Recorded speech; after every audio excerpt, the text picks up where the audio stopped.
However, you could probably notice, and probably have noticed, that society's representation and description of Christ, especially in Western civilization, have flipped what Christ stands for and what Christ represents completely backwards on its head. Instead of Christ being fearless and admirable and have a backbone, being fierce, just to name a few, they completely flipped that on its head and now are contributing the opposite attributes to Christ, like timidness and niceness and agreeableness. Modern culture has distilled and diluted the story of Christ to make it more readily accessible and have an easier time for people to attach themselves to it because it's not so confrontational and controversial. They're practically making a caricature of Christ that is applicable to like kids' books or movies or just the cultural zeitgeist going on in news and schooling systems. They're trying to distill it to where it's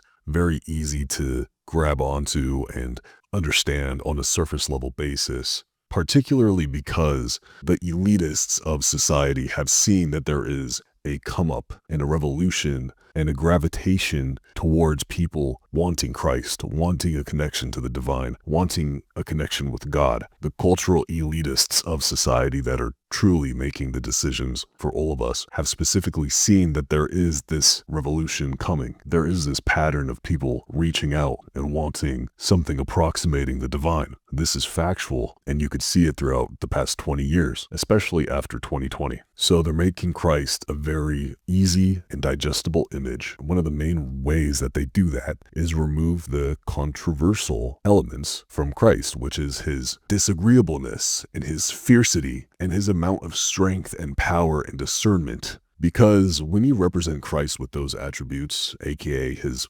actual attributes, people don't want to stay stuck in their own ways. But more importantly, why would cultural elitists, big time chess players of society, want the culture and the civilization to have those attributes and be looking up to those attributes of Christ, like discernment and having a backbone and being fierce and being anti-establishment and being revolutionary, which is specifically what Christ was standing for and what Christ was trying to do? It is everywhere inside of history and scriptures that was factually true. That is literally the reason why Christ got persecuted.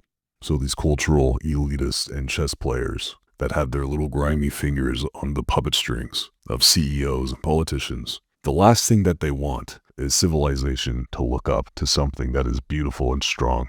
They want us to be functionally confused, virtually incompetent, infertile, unhealthy and agreeable, distracted,